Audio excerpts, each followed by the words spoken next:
Get ready to listen, learn, and earn CE hours. This podcast features content from an accredited CE activity provided by Colibri Healthcare.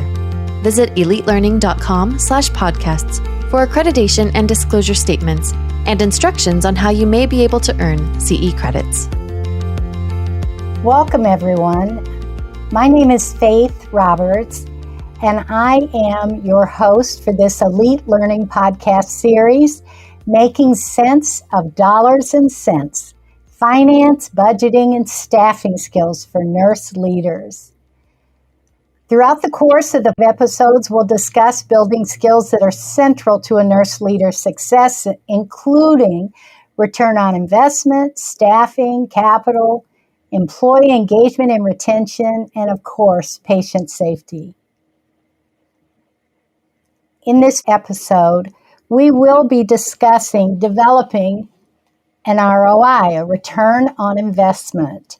And we need to remember that this is a great way or method for a nurse leader to be able to validate a request and be able to show and demonstrate to other leaders why this particular process is needed. Finance is such a huge topic. It may not sound exciting to a lot of us, especially when our whole background really pushed us on clinical knowledge. And yet, as a leader, it's the very area that frustrates many of us the most. In my own practice as a nurse leader, manager, director, and executive director, I understand that business-related topics like these, they can make us feel less than. I think it's because for decades, nursing leaders were isolated from the actual development of a budget and monthly reports, how to view them, how to understand them, and that end result, unfortunately, was that too often as nurses, we weren't even at the table when the decisions were made. So no matter what your background is, if it's working for a state entity or the detailed specifics of a donor grant, if you work in a procedural area, ambulatory, a school district, wherever you work with your clinical practice and you have been named and I would say earned your place at the table as a nurse leader, the elements of finance have to be part of your skill set. So a solid knowledge base of finance helps every nurse leader obtain what their area needs, as well as being open to creating different staff mixes based on their understanding of how a budget works. So regardless of your circumstances or motivation, it's clear that we have to be a well-rounded and effective leader. Finance and budgeting are among the tools we need to have that we can show that we can master them. Our speaker today is Pamela Hunt, and Pamela and I first met at a nursing conference for national conference for nurse leaders, and it was about 20 years ago. When I entered the auditorium, she had an audience listening to every word while she was speaking about a budget. Think about that. Her knowledge and understanding of what she was teaching, just like any great teacher, drew the audience to her because they wanted to soak it in. And she was taking the complex language of finance and interpreting it to people who at most had a bare minimum of understanding at the beginning of that conference. Since then, Pam and I have traveled to many conferences and have enjoyed to this day a close friendship. Pam is a frequent presenter at national organizations, state and national nurse leader workshops, conferences. She's seen as an expert on finance in healthcare. She's authored articles and co-authored books about finance in healthcare industry. And in 2020, Pam was named a fellow of the American Academy of Nursing.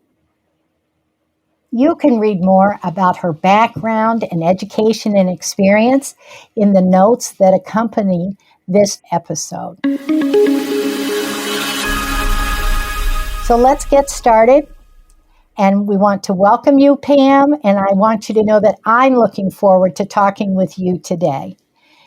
Before we get into the topic or dive too deeply into it, I would love to know where people got the term ROI and how long before people really understood what those three letters stood for and meant. It's always been an acronym that's made me smile. When we hear we're going to a meeting and they're going to discuss an ROI and you see some of your peers, the look on their face, and you're cracking up because you're like, I don't even think they know what that means yet. So whether it be a new nurse, novice nurse leader that is listening to our podcast today, I would hope you will explain that to us. Welcome, Pam. Well, thanks, Faith. And yes, in healthcare, we are famous for using all sorts of acronyms, aren't we? And sometimes we just assume that everybody understands what we're talking about.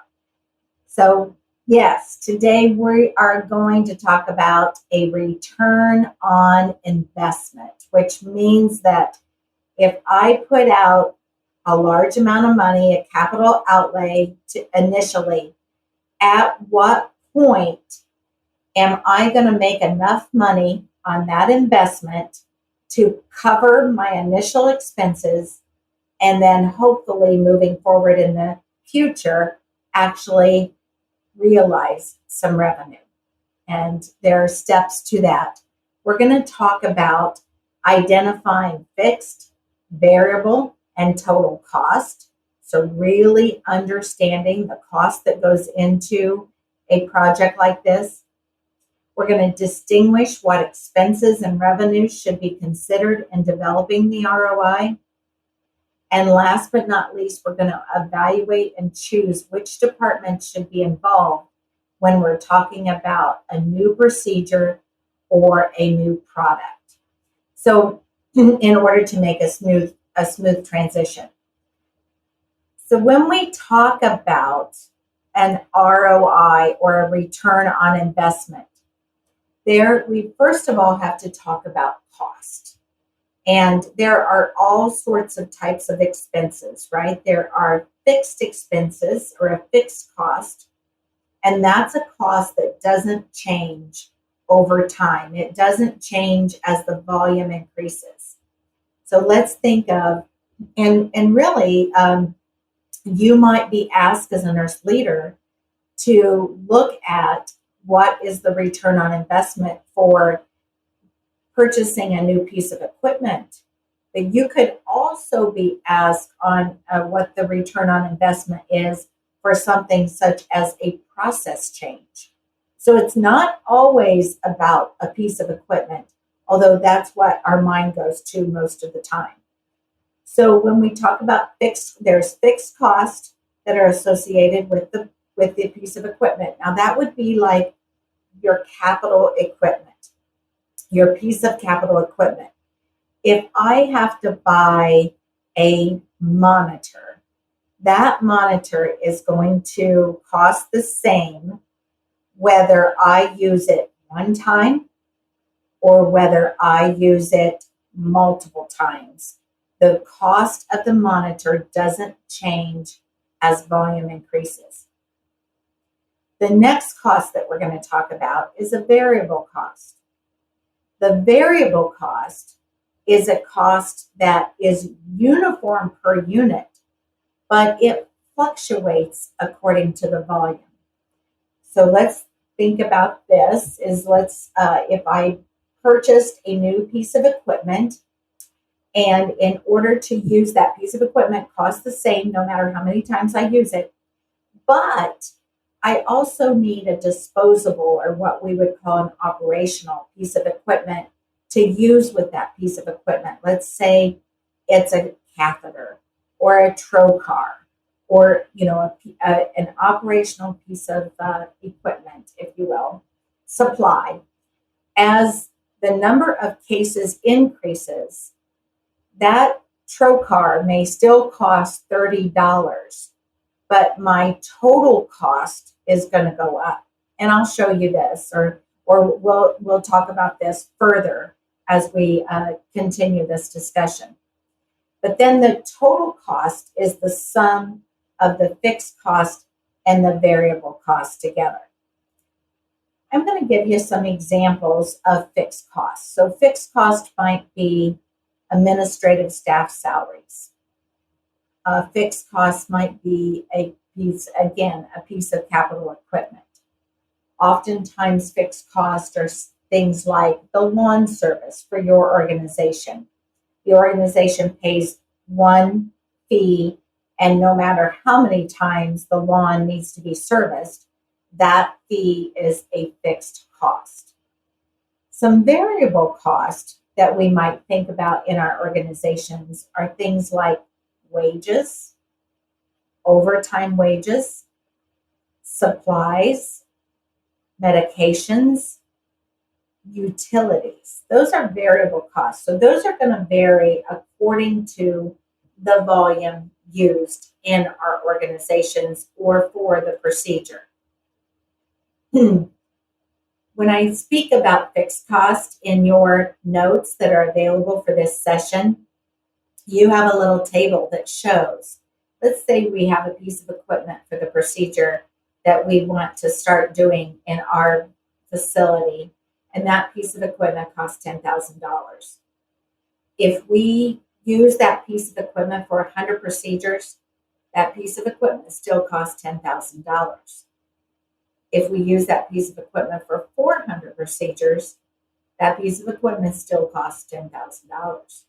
However, the average fixed cost, which is an important component to us as we think about volume, the average fixed cost, if we do 100 procedures, is only $100 per procedure, because that $10,000 is spread out among 100 procedures. So we would take 100, divide it into 10,000, and that says that the average fixed cost is $100.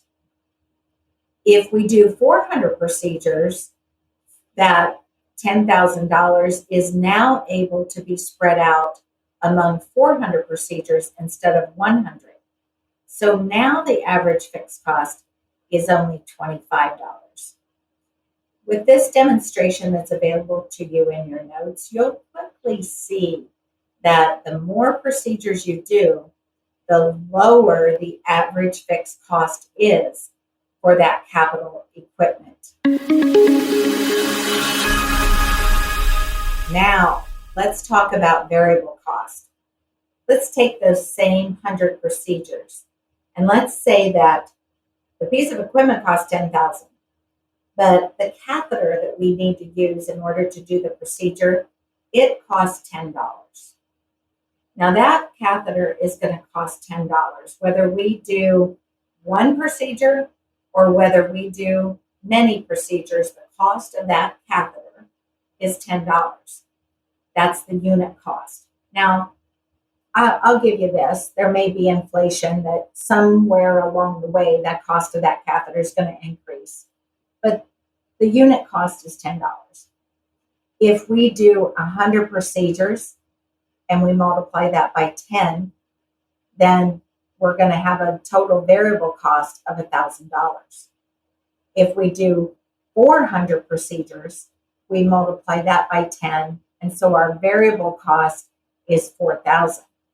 So you can hear that unlike the fixed cost, the more procedures we do, the higher the total variable cost becomes, because each of those units, that disposable piece of equipment or supply, the cost increases as the number increases.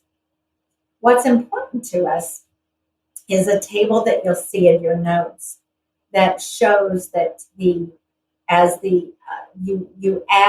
the fixed cost and the variable cost together.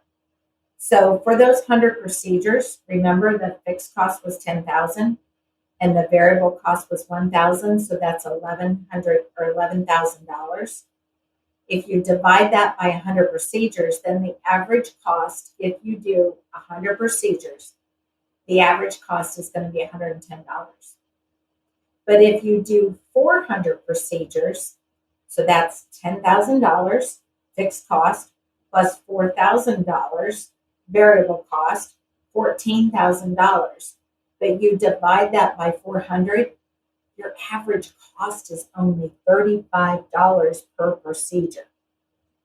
This demonstration shows the value of volume when we're talking about getting to a break-even point for your performa or for your business case. The break-even point, which we talked about this earlier, in the beginning, we always believe that the cost is going to exceed the revenue. So we know that we have to cover the fixed cost, we have to cover the variable cost. When the break-even point is the point at which you've recovered enough revenue to meet the cost of that initial investment of your piece of equipment or your fixed cost, plus your variable cost. And then ongoing, the revenue exceeds the cost, which that's where your facility makes money or makes revenue. So the break-even point is when you determine the point at which the facility expects to recover the cost of the investment, and after the break-even point, they're actually creating and making revenue that's not needed to cover the initial investment. Faith, how you doing? Have I lost you yet? Just one question. I absolutely appreciate what you just said about what break-even truly means. But the question I have is right at the end. Before that, you said a word I've never heard, performa, and then business case. Is that one and the same, or are they two different things? Well, they're often referred to synonymously in organizations. And I worked in an organization for 28 years that I'd never heard the word performa used. And it was always the return on you wanted to create the return on investment, and you wanted to show the ROI if you were going forward with a proposal for a new piece of equipment or a new procedure. Then I switched organizations, and suddenly that word was performa. So those words are used interchangeably. Oftentimes, a performa, you can do a real quick, I call it back of the napkin ROI. We can do a real quick ROI, but a performa, when that word is brought out, usually means a little bit more. It usually means not just the ROI, but it usually means a good description of the marketing that's went behind this, maybe description of the landscape and the demographics of the area, the patient population that's going to access this. Then the ROI, it may also include some reimbursement along with it, and it may also include, obviously a final recommendation at the end. So good question, using those terms interchangeably, that they oftentimes, the performa oftentimes has more components in it than just the back of the napkin break-even analysis. So before we go to this next section, my question is, as a nurse leader, who am I contacting to help me get some of this information? I'm going to give you that in just a minute. Okay, sounds good. Thanks for thinking of that. Before we go there, we go there, I want to just outline for the group that's listening and for the team that's listening, when I talk about expenses and I talk about revenue, what am I talking about? So when you're looking at providing a new service or providing a new piece of equipment, expenses are going to be the cost of the capital, so the cost of the equipment, the cost of the supplies. It has to include the cost of any remodeling that's necessary in order to make space for this new procedure, or to maybe sometimes, I know we used to, in the OR, we used to have lasers that required water. So it would include the plumbing necessary for that laser to work. It includes the cost of staff time in order to do this procedure. And it should include the loss of revenue from other sources.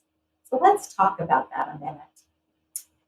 Years ago, the best example of this that I can think of that I like to use is, years ago we were discussing and doing an ROI on whether we should buy the equipment to perform something called capsule endoscopy.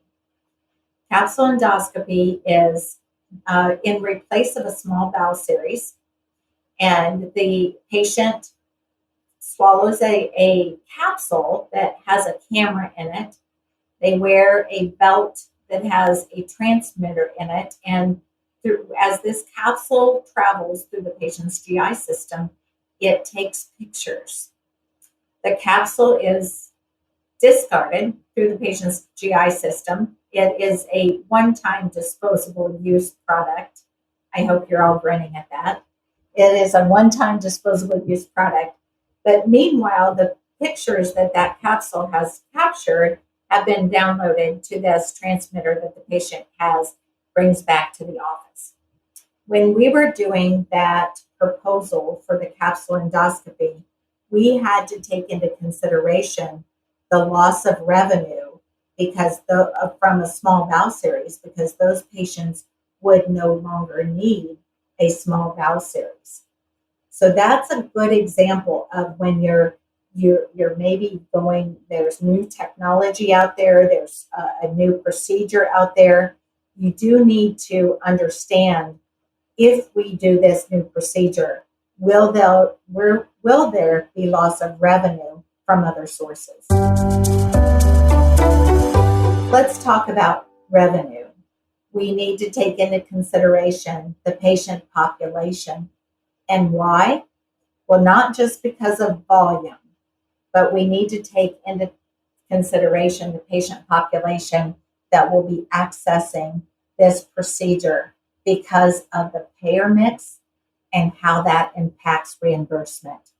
And I'll talk about that a little bit more later, as well as in your handouts for this, or in your notes for this session.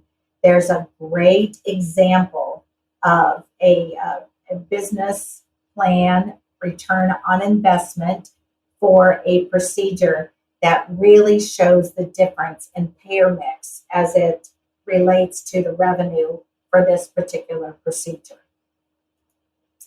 Now, Faith already asked this question, and let's talk about where do I get the expenses? Where do I get that?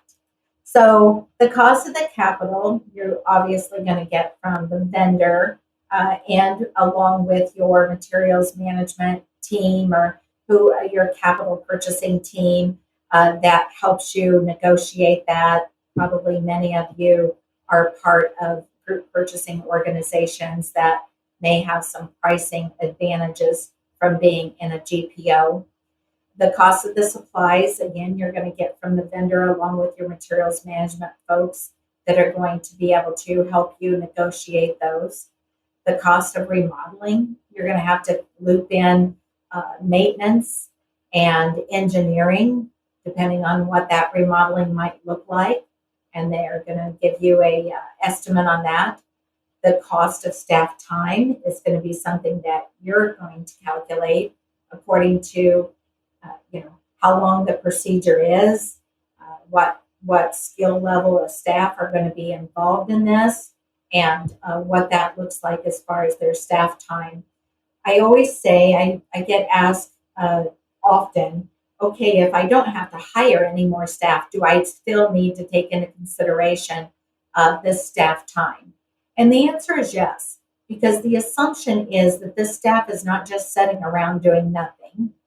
So if you're going to take them from doing something to doing this, their staff time needs to be included in this. And then I already talked about the loss of revenue from other sources and gave you an example of that.